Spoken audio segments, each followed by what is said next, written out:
Assalamualaikum warahmatullahi wabarakatuh. Bismillah, alhamdulillah, wassalatu wassalamu ala rasulillah wa ala alihi wa sahbihi wa mawalah, la hawla wa la quwata illa billah, amma ba'du.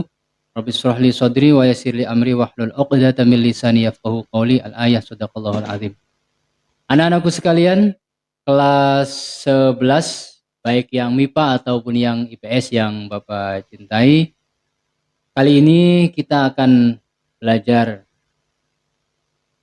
materi PAI dan BP bab yang pertama, ya. Di bab yang pertama ini kita kemarin sudah membahas di pertemuan yang pertama tentang seputar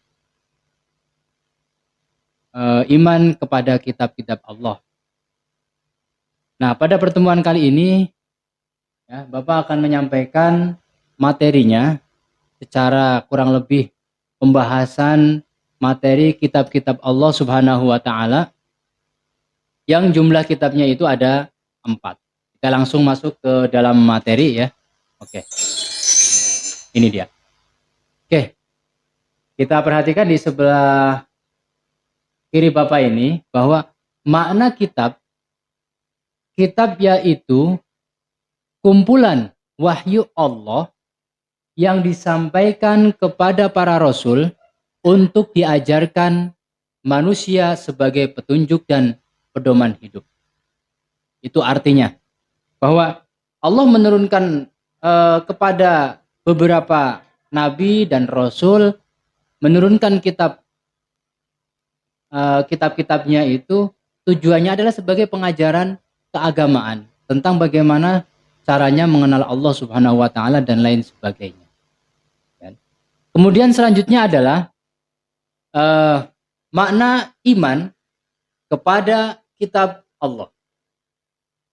Maknanya adalah meyakini dengan sepenuh hati bahwa Allah Subhanahu wa Ta'ala telah menurunkan kitab kepada nabi dan rasul yang berisi wahyu untuk disampaikan kepada seluruh umat manusia.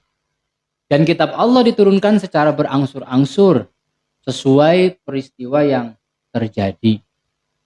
Allah menurunkan ayat demikian sesuai dengan kejadian pada saat itu. Jadi memang sesuai dengan kebutuhan. Kebutuhannya apa? Allah menurunkan ayat itu. Sehingga menurunkan ayat itu tidak secara langsung, tidak dalam satu mujmal atau dalam satu gemblengan itu, tetapi bertahap sedikit demi sedikit. Itu. Kemudian yang selanjutnya adalah turunnya ayat dari Allah Subhanahu wa Ta'ala kepada nabi dan rasul secara berangsur-angsur sesuai terjadinya peristiwa, itu adalah merupakan jawaban atau merupakan petunjuk kepada mereka dalam menjalankan dakwahnya. Ya, salah satu contoh Allah Subhanahu wa Ta'ala menurunkan ayat Al-Qur'an kepada Nabi Muhammad. Nabi Muhammad sedang mengalami apa? Nabi Muhammad sedang mengalami peristiwa bagaimana? Dan itulah Allah menurunkan sesuai dengan kebutuhan. Sehingga Nabi Muhammad bisa memberikan jawaban secara otentik, jawaban secara valid atas apa yang sedang dialami oleh beliau. Oke. Kemudian selanjutnya adalah ini adalah nama-nama kitab Allah yang saya yakin sudah masyhur, sudah terkenal. Kalian semua mungkin juga sudah paham, kalian semua juga mungkin sudah tahu bahwa nama-nama kitab Allah Subhanahu wa Ta'ala yang terkenal itu adalah diantaranya pertama kitab Taurat, kemudian yang kedua adalah kitab Zabur, yang ketiga adalah kitab Injil, kemudian yang keempat adalah kitab Al-Quran. Masing-masing kitab itu diturunkan kepada para nabi dan rasul. Oke. Kemudian selanjutnya, ya, nah ini kita akan membahas satu persatu dari kitab Allah yang diturunkan kepada para nabi. Yang pertama adalah kitab Taurat. Bahwa kitab Taurat itu diturunkan kepada Nabi Musa alaihissalam dalam bahasa Ibrani. Dan kitab ini menjadi petunjuk dan bimbingan bagi Bani Israel, atau kalau sekarang orang menyebutnya sebagai bangsa Israel. Sebagaimana keterangan dalam Al-Quran surat Al-Isra ayat 2 yang bunyinya adalah sebagai berikut. A'udzu billahi minasy syaithanir rajim. Bismillahirrahmanirrahim. Wa ataina Musal kitaba wa ja'alnahu hudan li bani Israila alla tattakhidhu min duni wakila. Yang artinya adalah kurang lebih sebagai berikut. Dan kami berikan kepada Nabi Musa kitab Taurat dan kami jadikannya petunjuk bagi Bani Israel dengan firman, janganlah kamu mengambil pelindung selain aku. Artinya bahwa keterangan adanya kitab Taurat yang diturunkan kepada Nabi Musa itu tertuang, itu tercantum di dalam Al-Quran surat Al-Isra ayat 2. Ya. Kemudian selanjutnya adalah kitab Injil. Bahwa kitab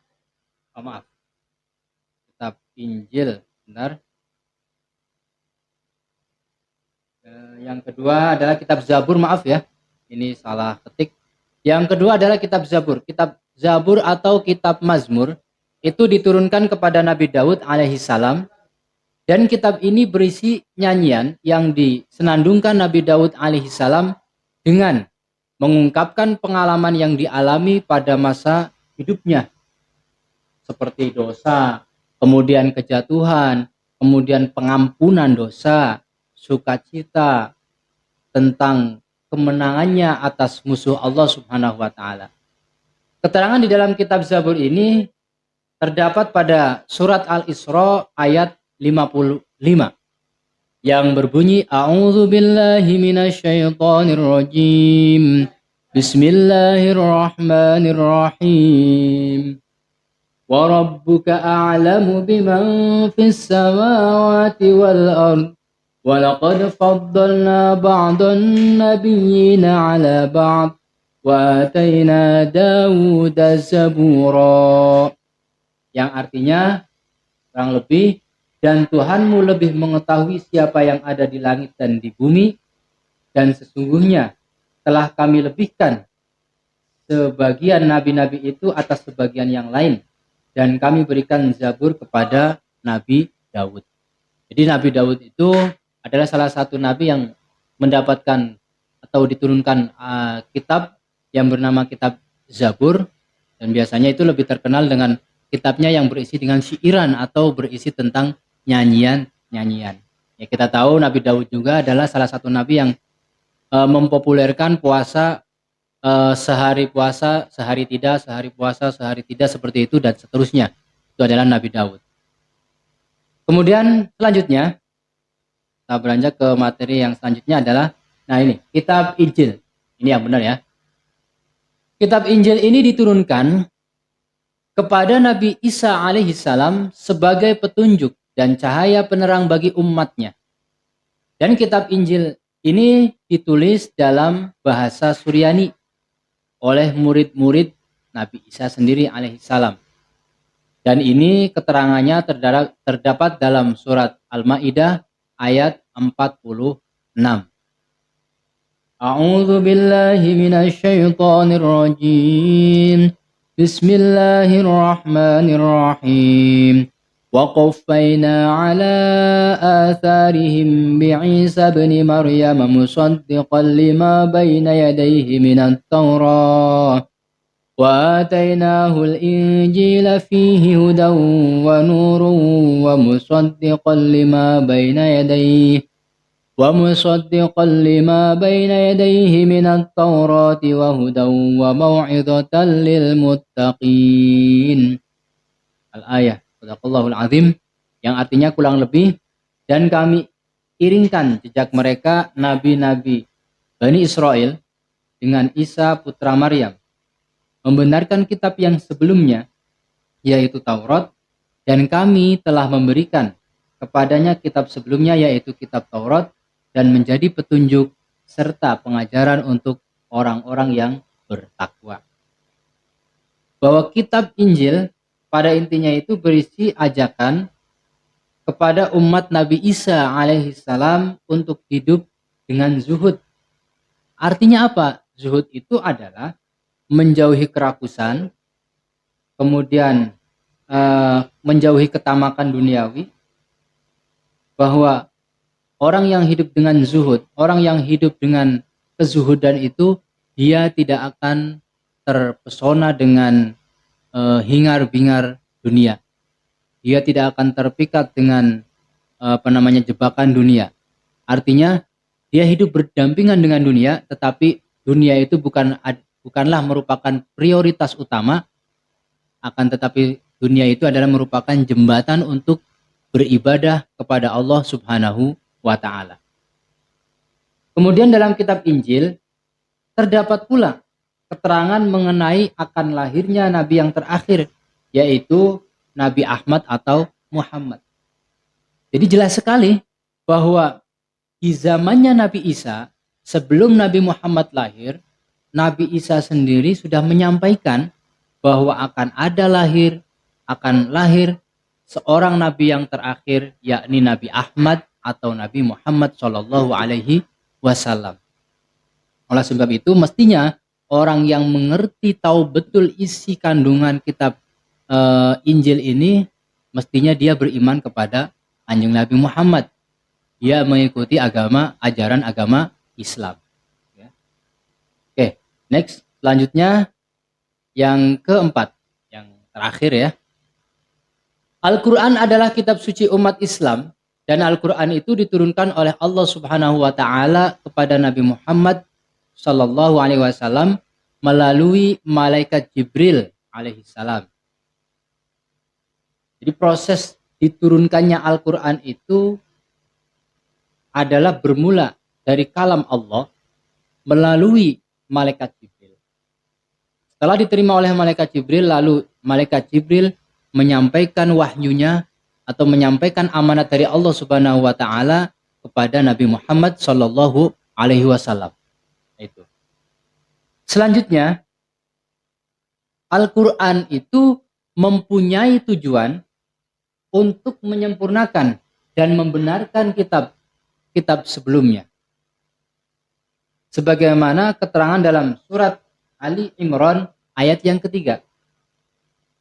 A'udzu billahi minasy syaithanir rajim. Bismillahirrahmanirrahim. Nazzala 'alaikal kitaba bil haqqi musaddiqan lima baina yadayhi wa anzalat taurata wal injil. Dia menurunkan kitab, yaitu Al-Quran kepadamu, kepada Nabi Muhammad, dengan sebenarnya, membenarkan kitab yang telah diturunkan sebelumnya, dan menurunkan Taurat dan Injil. Ini jelas sekali bahwa keterangan di dalam surat Ali Imran ini, Al-Quran adalah merupakan kodifikasi hukum-hukum Allah yang di dalamnya menyempurnakan hukum yang berada atau yang ada di dalam kitab-kitab yang sebelumnya, yaitu kitab Taurat dan kitab Injil. Jadi semuanya tercover di dalam keterangan kitab Al-Quranul Karim. Kemudian selain daripada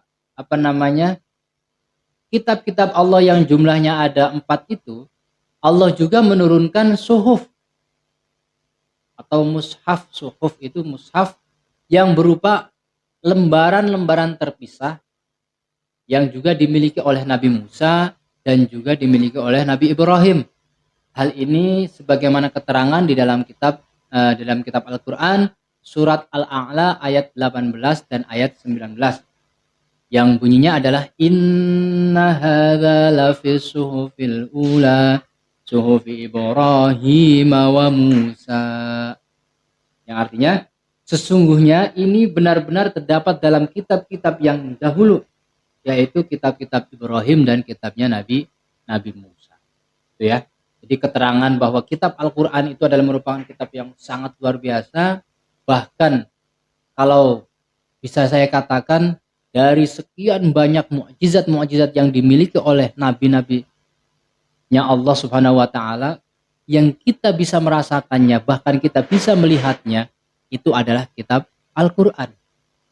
Kalau Allah menurunkan, kalau Allah memberikan mukjizat kepada Nabi Musa pada saat itu bisa membelah lautan, kita hanya sekedar mendengarkan ceritanya, tidak pernah tahu. Kalau Nabi Muhammad pernah ceritanya membelah bulan, itu pun kita hanya mendengarkannya saja, tidak tahu. Kalau Nabi Ismail pada saat itu bisa mengeluarkan mata air Zam-Zam dengan mengijak-ngijakkan kakinya, itu pun kita hanya lewat cerita mujizat-mujizat itu, dan tapi kita tetap harus meyakininya. Tetapi Al-Quran yang diturunkan kepada Nabi Muhammad SAW sampai saat ini, Al-Quran itu kita bisa mengetahuinya, bisa melihatnya, bahkan kita bisa merasakannya dan bisa memanfaatkannya. Itu ya. Jadi itu adalah merupakan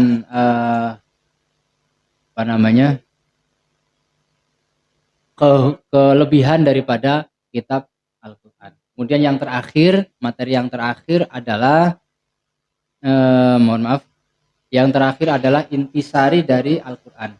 Bahwa Al-Quran itu adalah kitab suci umat Islam, dan di dalam Al-Quran isinya itu adalah tentang akidah, ibadah, akhlak, muamalah, kemudian kisah, cerita, dan semangat mengembangkan ilmu pengetahuan.